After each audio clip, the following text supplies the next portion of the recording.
हिस्सा लेते हुए आप सब गोल्फ के शौकीन, आप सबको मेरे तरफ से अस्सलाम वालेकुम।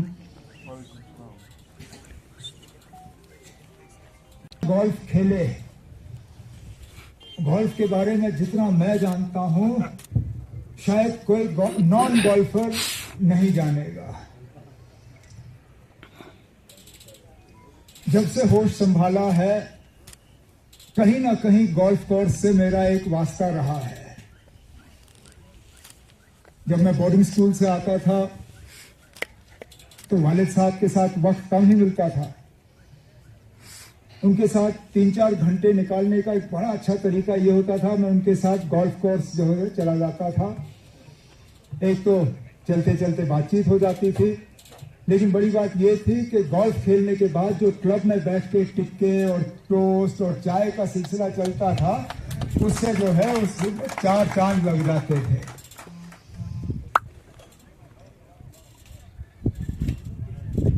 गोल्फ गोल्फर को भारी पड़ता है ये मैं जानता हूं।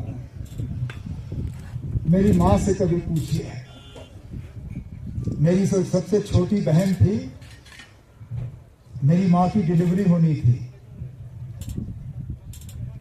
कश्मीर नर्सिंग होम में वो एडमिट थी। अब बच्चे वक्त के हिसाब से तो आते नहीं हैं। टी टाइम गोल्फर का किसी भी हाल में बदलेगा नहीं। मेरे वालिद साहब वहां रुके, इंतजार किया, घड़ी के तरफ देखते रहे। मेरी मां ने उनसे पूछा क्यों, कहीं जाना है? कहा मेरा टी टाइम है। तो मेरी मां ने कहा मैं क्या करूं, बच्चा कहां से निकालूं? तो मेरे वालिद साहब ने कहा कोई बात नहीं, आप इंतजार करो, मैं होके आता हूं। गए गोल्फ कोर्स, शायद 6ठे या 7वें होल तक पहुंचे। वहां से फिर खबर आई कि डिलीवरी हो गई है। कहा ठीक है, मैं 9 कंप्लीट करके वापस निकलता हूं। तो ये जो फारूक शाह साहब का मशवरा था आप सबके लिए कि 6 दिन वहां के लिए, 7वें दिन यहां, अगर होटल वालों ने ठीक ठाक पैकेज रखा या हमारे जीडीए के हट्स वगैरह आपको अवेलेबल हुए और उनकी हालत ठीक रही, तो मुझे लगता है आप में से कई सारे ऐसे हैं जो 6 दिन वहां खेल के 7वें दिन यहां दिख ही जाएंगे। और वैसे भी गुलमर्ग के मौसम का तो अब देखें ना, वहां श्रीनगर में 34-35 डिग्रीज, यहां कम से कम 10 डिग्री का फर्क तो है। और इस कोर्स की खूबसूरती का भी कोई जवाब नहीं। सही कहा नासिर ने, श्रीनगर के खेलने लोग नहीं आते थे, गुलमर्ग में खेलने आते थे। क्लब के अंदर जाके बोर्ड्स देखिए, कौन से टूर्नामेंट यहां नहीं रखे गए।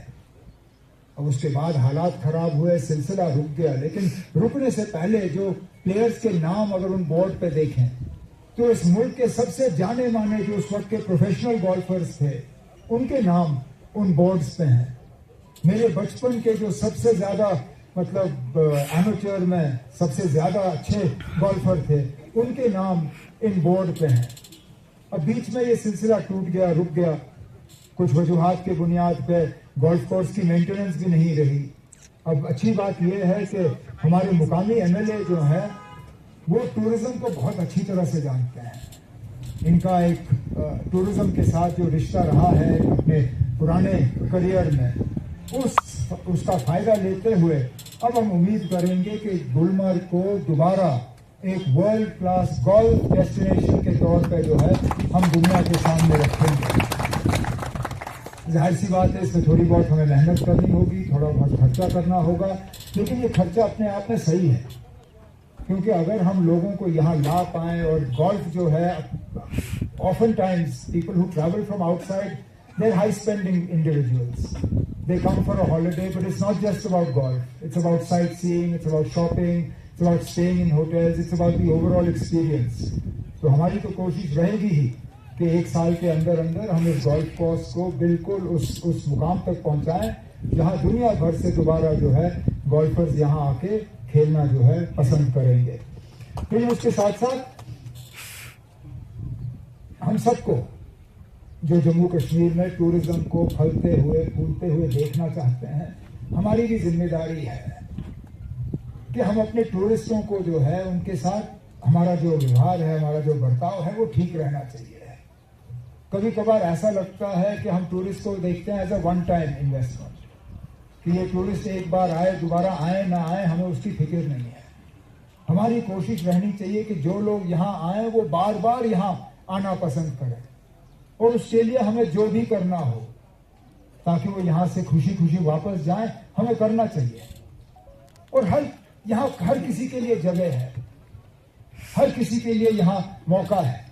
जो लोग गोल्फ खेलने आएंगे वो गोल्फ खेलेंगे, जो लोग घोड़े पे बैठना पसंद करेंगे वो घोड़े पे बैठेंगे, जो लोग एटीवी पे बैठना पसंद करेंगे वो एटीवी पे बैठेंगे, जो सर्दियों में स्की करना चाहेंगे करेंगे, जो सर्दियों में वो स्नोमोबाइल पे बैठना चाहेंगे करेंगे।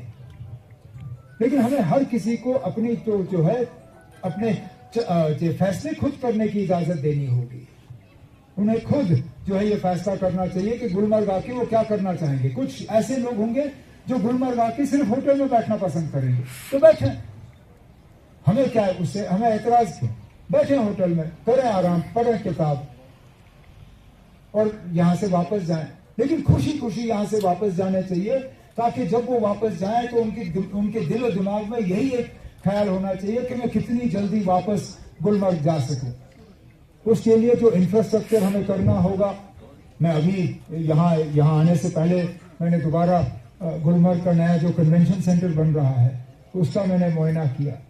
एक शानदार प्रॉपर्टी, आप अगर देखें तो हैरान होंगे कि गुलमर्ग में इतना बड़ा और इतना अच्छा कन्वेंशन सेंटर बना है। 280 सीटों का ऑडिटोरियम, मतलब कि ठीक ठाक कॉन्फ्रेंसेस वहां की जा सकती हैं। उसके साथ साथ मीटिंग हॉल्स, 6 कमरे, रेस्टोरेंट के लिए जगह, कॉफी हॉल के लिए जगह। हम आपस में बात कर रहे थे कि अच्छा ये होगा कि अगर हम किसी प्राइवेट पार्टी से बात करके जो ऑडिटोरियम है उसमें सिनेमा का सिलसिला भी लगाएं, क्योंकि अक्सर बेशतर आप लोगों ने भी सुना होगा, मैं भी सुनता हूँ कि ना दिन में बहुत कुछ है गुलमर्ग में करने के लिए, लेकिन जो लोग यहाँ रात को रुकते हैं शाम को यहाँ कुछ ज्यादा करने के लिए होता नहीं है। जो लोग सर्दियों में गुलमर्ग स्कीइंग करने आते हैं, 4:30-5 बजे के बाद लिफ्टें सारी बंद हो जाती हैं, 5 बजे के बाद शाम को यहाँ कुछ करने के लिए होता नहीं।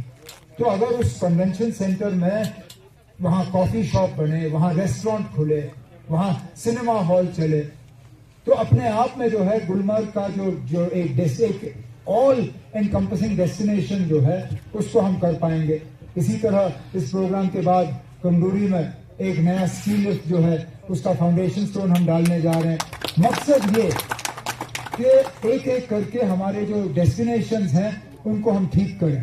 इसी के साथ साथ मैं नासिर से अभी बात कर रहा था, हमने अपनी पिछली हुकूमत में एक गोल्फ डेवलपमेंट अथॉरिटी कायम की थी, क्योंकि हम चाहते थे कि एक सिनर्जी हो। आज भी इस गोल्फ कोर्स को चलाने के लिए हमें श्रीनगर से जो है सामान लाना पड़ा, हमें श्रीनगर से जो है लोग लाने पड़े। अब अगर एक ही गोल्फ डेवलपमेंट अथॉरिटी हो जिसकी जिम्मेदारी श्रीनगर के कोर्स, पहलगाम का कोर्स, गुलमर्ग का कोर्स, अगर इसके बाद कहीं और कोर्स बने, जम्मू का कोर्स जो सिदरा में है, अगर अल्लाह ने चाहा और हालात ठीक रहे, कभी अगर बंगस या कहीं और एक नया कोर्स बने तो वो उनकी जिम्मेदारी होगी।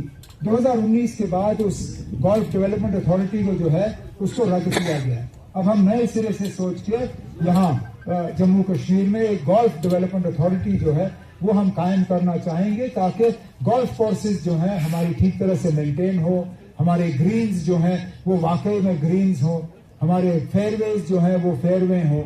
कभी कभार फेयरवे और रफ में जो है फर्क हमें दिखता नहीं।